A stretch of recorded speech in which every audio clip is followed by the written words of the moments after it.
Okay. Um, so Jip, so I'm just gonna kind of sit back a little bit and let people take over from the agenda. Okay. Well, I think that's me first. Apologies in advance. I might have to drop on short notice. But this came up yesterday during triage. For those unfamiliar, we triage new issues in a few different projects every Tuesday morning at 9 a.m. Pacific. Someone filed an issue and was using Firefox ESR, which is the extended support release, which is kept on a very long cadence compared to the primary channel, mainly so that businesses get additional stability.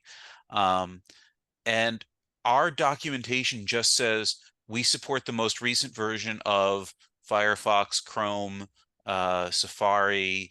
I think Edge is also on there, but it's very short. And so the question then is, should we consider Firefox ESR a tier one browser for supporting? Like if someone files an issue, should we treat it as something that is equal to Firefox mainline?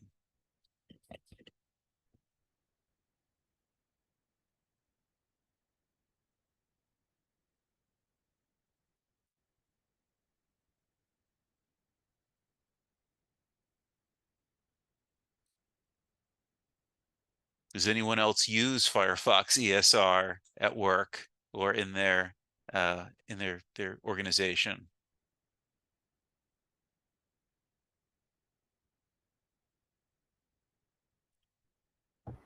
Yeah, I mean, we test JupyterLab LSP against Firefox ESR. Okay. It's, yeah, I mean, it's a complete shell game trying to test against Chrome, any of the Chromes, versus Firefox ESR, which 115 has worked stably for going on 4 years now, and 128 will be available in July, and it'll become the new supported ESR in October. I think Yeah. doing otherwise is kind of hurtful to open source. If it only works in Chrome, it doesn't work. Yeah, I mean, Firefox tends to like the issue that came up, and I think Mike dropped it into the meeting notes. Thank you to whoever added that in.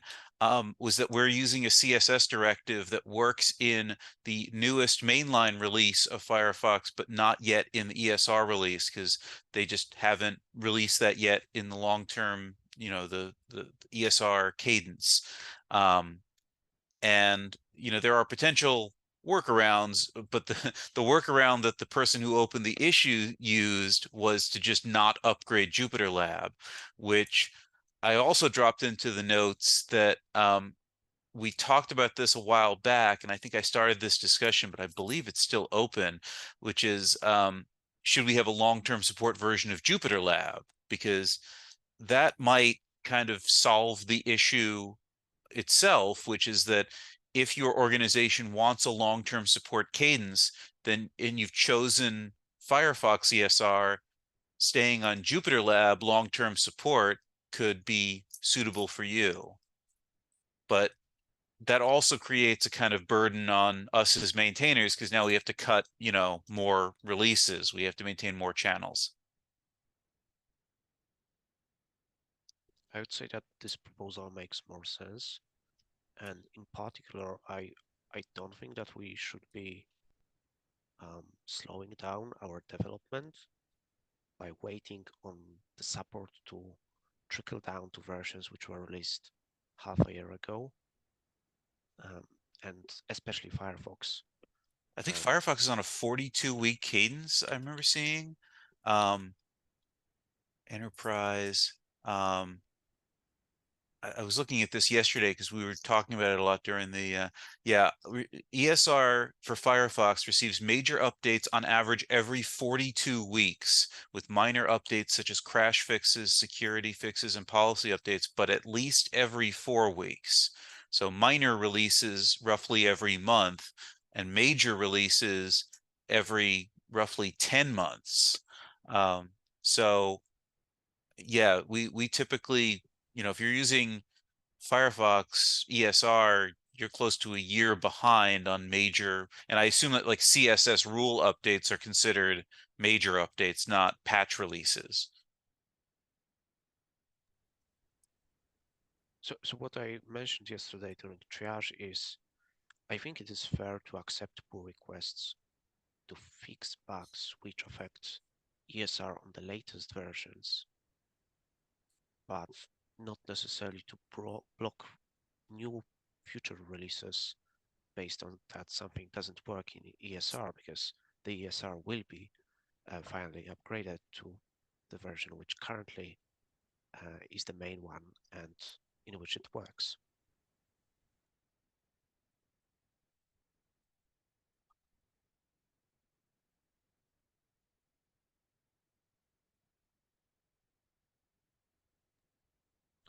So Yeah, Nick is I think pointing out that oh, sorry, go ahead. some distributions ship ESR, and that's fair. But maybe then those distributions shouldn't be shipping the latest version of JupyterLab. And maybe we should just make it clear. Maybe that's a communication question rather than a problem. Yeah, they don't ship JupyterLab. There is few packagers who regularly communicate in GitHub issues who try to package JupyterLab Yeah. On various Linux distributions. I don't expect Red Hat to start shipping JupyterLab in the repos, but I wouldn't I wouldn't exclude this possibility. Mm-hmm.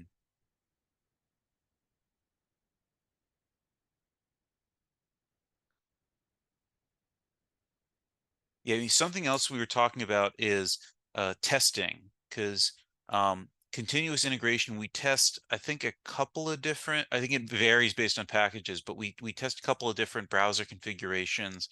I have very mixed feelings about relying on like screenshot based testing. I find it to be very brittle and noisy from time to time. But I also don't want to be totally dismissive. It can find bugs. And if we find that screenshots look really wrong in Firefox ESR, that could potentially flag up a problem. That does, though, create a burden in that it requires more time to run every test pass. It requires more artifacts to be produced. I don't know if GitHub imposes, I assume GitHub imposes some limits on how large a test integration pipeline can be, just because of the resources it requires. I mean, I think as developers, I can speak for myself. I am biased towards like whatever I use. Like I typically use Firefox as my primary browser, but I know some of my teammates prefer Chrome or Safari. You know, Edge is based on Chromium, as are a couple of other lesser known browsers.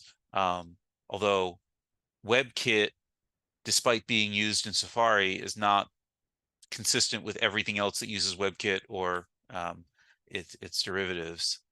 Um, so there's always going to be little quirks that require manual testing. I mean, that's just the life of being a front end developer. I don't know what more to say.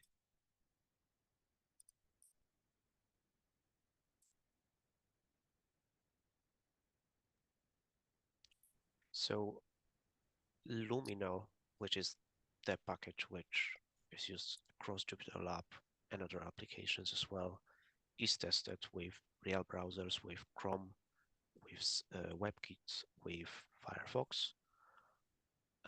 And there adding Firefox ESR to the matrix might be possible if the binaries are as easy to download. I think we are currently using Playwright to download the binaries. So I think so. there is a question mark here. But for the snapshot tests which run in the main JupyterLab repository, they are very expensive to maintain, in the sense that it's not just the screenshot comparisons. Every action that you simulate in the browser, the race conditions, the asynchronicity, all of that is hard to maintain as it is running just on one browser. And in the ideal world, I would be happy if we had also Firefox setup running, but I'm not sure if short term we can get to there easily. It sounded like from what Nick was saying that these problems go away towards the end of the year. So maybe there's a discussion about supporting ESR when the new ESR version comes out, because then you have this one little nuisance fixed, I'd imagine. So maybe it's like, great that this person brought it up and we can consider doing it, but maybe it'll take a couple months to get there.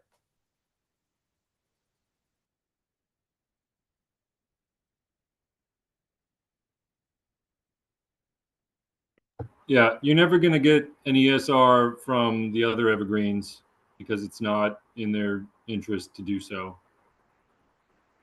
ESR provides the most stable baseline that tells you not that your testing infrastructure is broken or that your browser is broken, but that your system under test is broken. So ignoring that gift from Mozilla is insane. Like the compatibility window for Chromium is one. One build of Chromium works with any of the Chromiums, works with exactly one version of Chrome driver, which is under the hood what Playwright and all that other stuff. They're talking over the Chrome developer tools and all that stuff. So yeah, like if I was going to fail something, I would fail based on it not working in ESR. And if that's a policy that we push until 128 in July, so be it. It's not even in the nightlies yet because they have a published schedule for when you're going to get a new version, not 6 versions a day from Chrome. I don't know. It's leaving a lot of value on the table, and it's bad optics if we don't take advantage of that. I mean, what optics? Forget I even said that. I just, from an engineering perspective, it is a missed opportunity to have a very stable baseline. So this is a very fair point that there is an advantage in using ESR for testing. But the question is, does it really provide the value in our use case? Because in the JupyterLab repository, I haven't seen a visual snapshot change which would be due to the browser. There were problems that we encountered because the GitHub runners were updated and the fonts changed. And in particular, like testing the Chinese language bug and changes to these kind of fonts are recently surfacing. But there were no changes in rendering that will be which were a consequence of a browser version update, which would have failed our tests. So far, at least, I haven't seen them.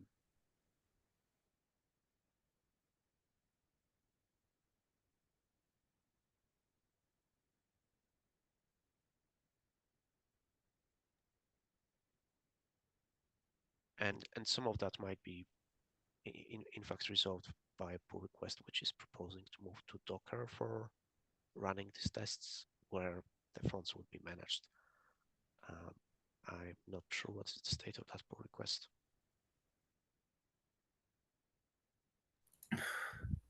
If we can ever have good accessibility test integration, then having a more stable baseline would actually be super helpful, because there would be non-visual differences across browsers.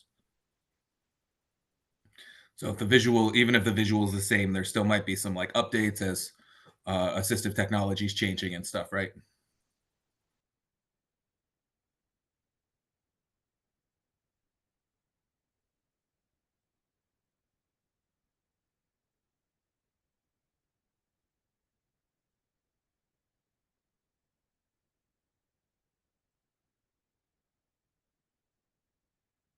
Yeah, I feel like testing is a very large thing to be considering here. I see there's some stuff going on in the chat right now about testing accessibility or testing across browsers. Okay, well, I see also in the notes, just to revisit this. That the suggestion from Mike is to fix bugs in Firefox ESR, but don't block releases for bugs in ESR, which I think I agree with that. Like, if an organization is committed to not using the newest version of Firefox out of concern that newer versions might introduce regressions or vulnerabilities, then I think that same organization would probably be wise to stay on an older version of JupyterLab. But at the same time, there's a worry of like, what if they're using like JupyterLab 4 and they find an issue, or 4.0, and they find an issue with Firefox ESR that only affects 4.0? Would we backport it all the way back? And I think we, as with any older release bug, we'd have to consider that on a case by case basis. Is it worth the time that it would require for us to cut minor releases? I mean, Tony, I could also open to, I see your thing in the chat. I could open a Team Compass by an issue. Do you mean a Team Compass? Whatever process would be best. I mean, I'm looking at whatever process gives you time to get closer to the next ESR. Like, seriously, if you get to the next ESR, things become a lot easier to say.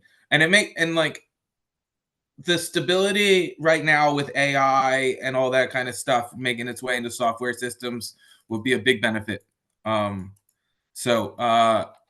buy some time, set a milestone, and add it to some support thing, right?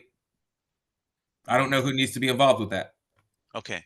Well, I like that as an idea. I will I will take that as an action item to open up a front ends Team Compass about that.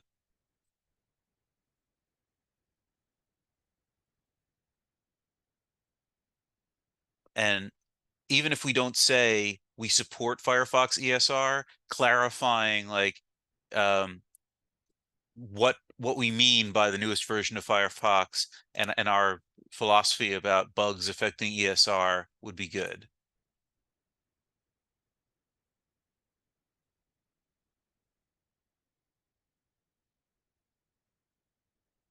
All right. Well, I think we've reached the end of that agenda item, but Mike has another one about another pull request. Yes, so this is an update on what I've showed last week, showing the pull request in the chat right now. This implements a minimap in the scroll bar, in the virtual scroll bar, when the virtual windowing is enabled. And this pull request is still in draft. I've opened two separate pull requests that I would like to merge first because they change some of the other shared code, and it will be clearer in the changelog if and better for review if we discuss those changes separately. Compared to what I presented last week, I also added an indicator that a cell is executing. So this is the little asterisk in the place where the execution count would go, and an orange background to the cell miniature to indicate that it's quote dirty, so that it has been edited since last execution.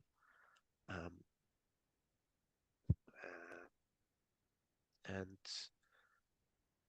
I'm curious about what are your thoughts on the visual appearance, and if you are able to test that on Binder, the interactivity of this solution. On the original issue, actually there are two issues. One was specifically about this technological developments of using that in the virtual scroll bar, and the other issue was more about minimap in general. So I'm curious whether you agree with users that who opened. So some argued that the height of the cell should always stay the same. There are questions like how to indicate a markdown cell. Should there be a separate indicator for a markdown cell?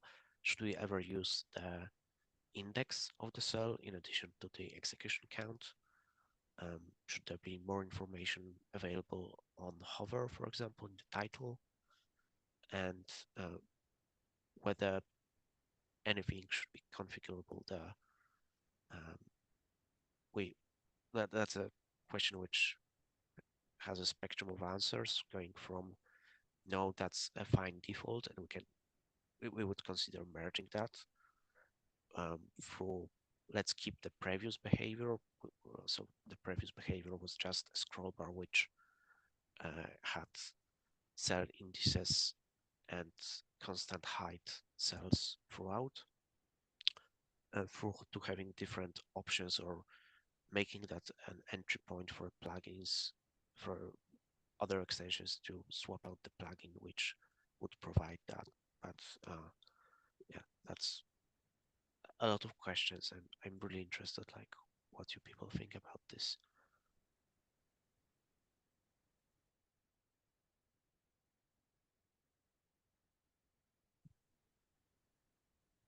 Are you planning to have it like on by default in an upcoming release, at least as a kind of test? I didn't plan for that. We can enable that in pre-releases to get more feedback, but I don't think that this is something that we would want to force on by default on users. It's more like when they want it and when they need it, they should be able to configure that to be always visible. I feel like it might be cool. We don't often do this, but I feel like it might be cool to release this as a kind of one-off build, like an alpha or a beta release says like, hey, we're considering adding this new feature. If you'd like to be the first to try it out, you can download this and we'd love to have your feedback and then provide, info. I see Tony says light. That would be another cool thing, is to do that. The challenge though is that the mini map works best in larger files, and people tend, like, Jupyter Lite is not intended for like larger files to be used.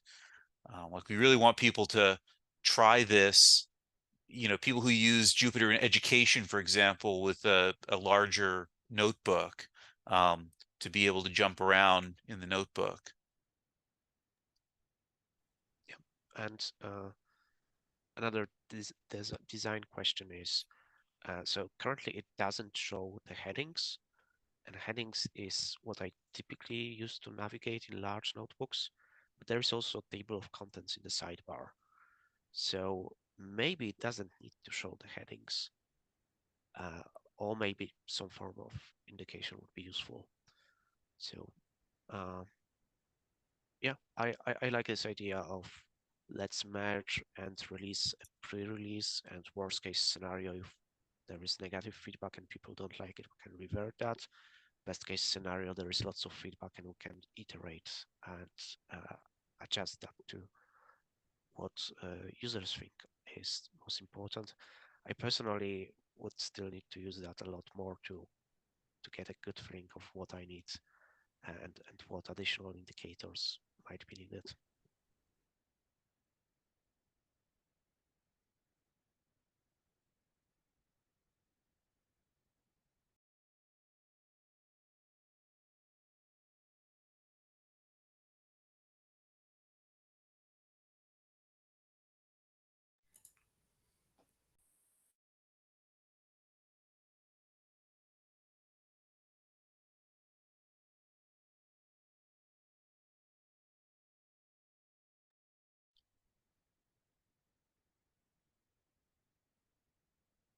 So I think that wraps up the stuff that was on the written agenda. Does anyone have anything else they want to add on the recording? Otherwise, I will stop the recording and move to the off the record part.